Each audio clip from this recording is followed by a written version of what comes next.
महाराष्ट्राचं कुलदैवत असलेली आई अंबाबाई ही सर्वांचंच आराध्य दैवत आहे आणि श्री अंबादेवी संस्थान हे पुरातन काळापासून प्रसिद्ध आहे। पौराणिक असा इतिहास अंबादेवीला आहे।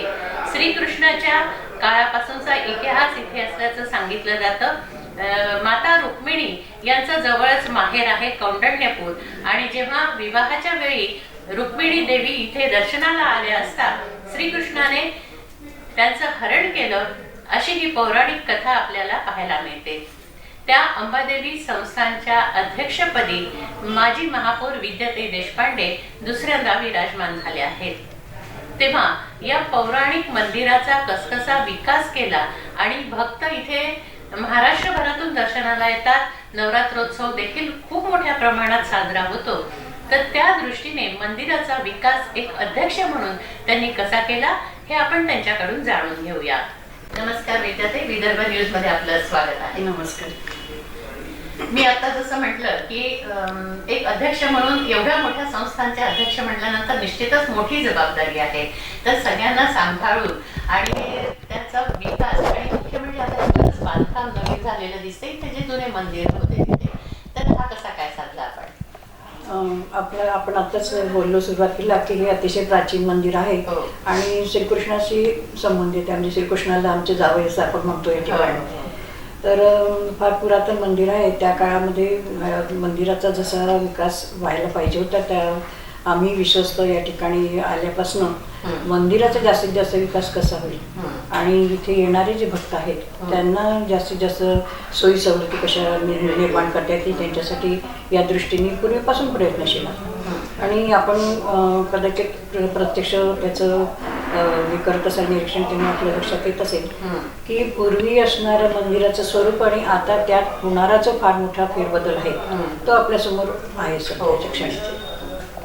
या ठिकाणी आता आपण या ठिकाणी बसलेलो आहोत। हा जो मीटिंग हॉल आमचा आताच आहे। या ठिकाणी पूर्वी लायब्ररी होती आणि लायब्ररीत 50,000 पुस्तकं आजही अवेलेबल आहेत आणि ए ग्रेड लायब्ररी म्हणून तिला हे मिळालेलं आहे, मान्यता मिळालेली आहे। आता ही लायब्ररी आम्ही औरंगपुरीच्या बाजूला कीर्तन हॉल जो आहे त्या ठिकाणी शिफ्ट केलेली आहे। त्या कीर्तन हॉलमध्ये सुद्धा पूर्वी अंबादेवीमध्ये जे पुजारी पूजा करायचे त्यांचे वाडे होते, घरं होती त्यांची, परंतु ते इतके पडित अवस्थेला आलेले तर मग ती पूर्ण घरं हे करून काढून त्या ठिकाणी मोठं असं कीर्तन सभागृह आम्ही केलेलं आहे आणि त्या ठिकाणी अतिशय सुरेख कार्यक्रम गेल्या 15 वर्षापासून होत आहे, त्याचे आपण साक्षीदार आहात।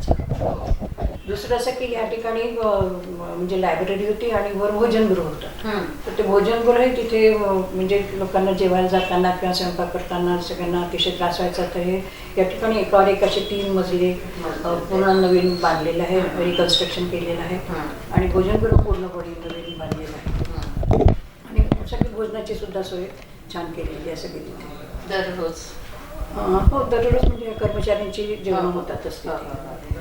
आणखीन एक महत्त्वाची गोष्ट अशी की आमचं जे दवाखाना आहे ट्रस्टच्या कोलॅबोरेशनमध्ये ते सध्या चालू आहे। तर त्याच्यासाठी आमचं फार मोठं असं आहे की तो दवाखाना फार सुरेख चालतो। म्हणजे आपण कल्पना करू शकणार नाही, अतिशय मिनिमम चार्जेस घेऊन अनेक तिथे पेशंट्स येतात आणि फार म्हणजे कमी ह्याच्यामध्ये पैसे घेऊन त्या ठिकाणी म्हणजे हा जो गरीब वर्ग, कारण तो ना नफा ना तोटा या तत्वावर तो दवाखाना चालला आहे। तर फार तिचे रिपोर्ट्सही सुरेख आहे आणि त्या दवाखान्याला आम्ही पर्याय का शोधतो। तर सध्या आंबाघाट म्हणून अंबादेवीच्या समोर जो मारुतीचं मंदिर आहे आंबाघाट म्हणून ओळखलं जातं, त्या ठिकाणी अंबादेवीची आमची जागा आहे। तर त्या जागेचा ताबा घेऊन त्या ठिकाणी गेल्या 1-2 वर्षांमध्ये निश्चितपणे आम्ही अतिशय अद्ययावत असं म्हणजे दवाखाना आरोग्य मंदिर म्हणून निर्माण करण्याचं आमचं इच्छा आहे।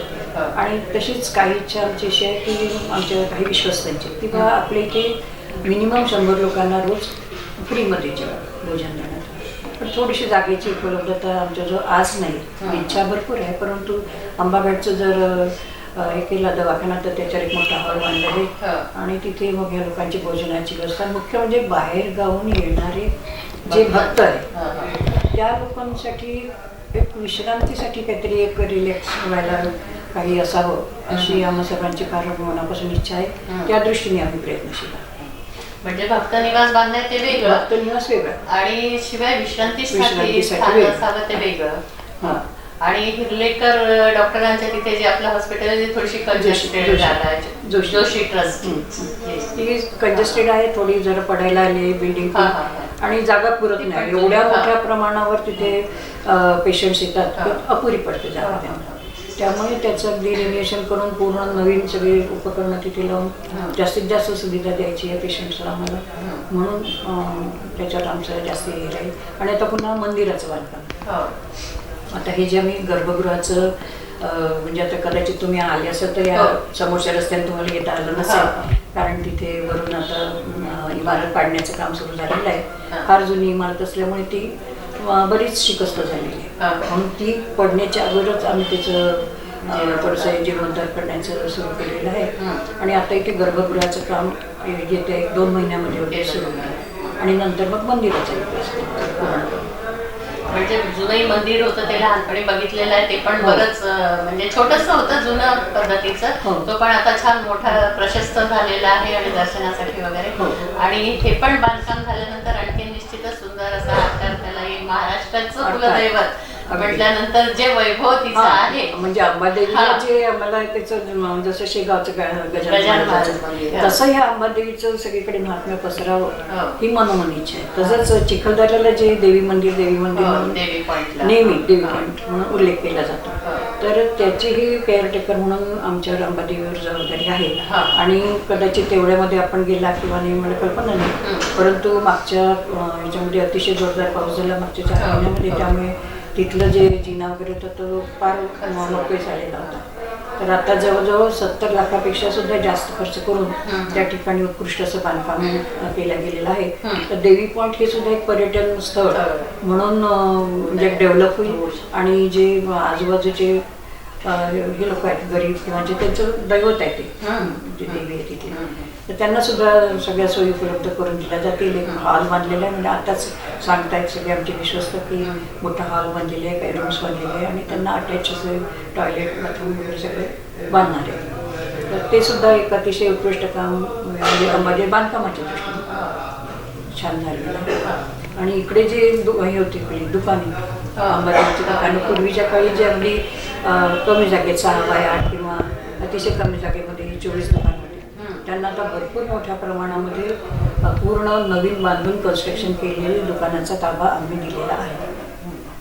तर ती एक म्हणजे जमेची बाजू आहे बांधकामाच्या दृष्टीने.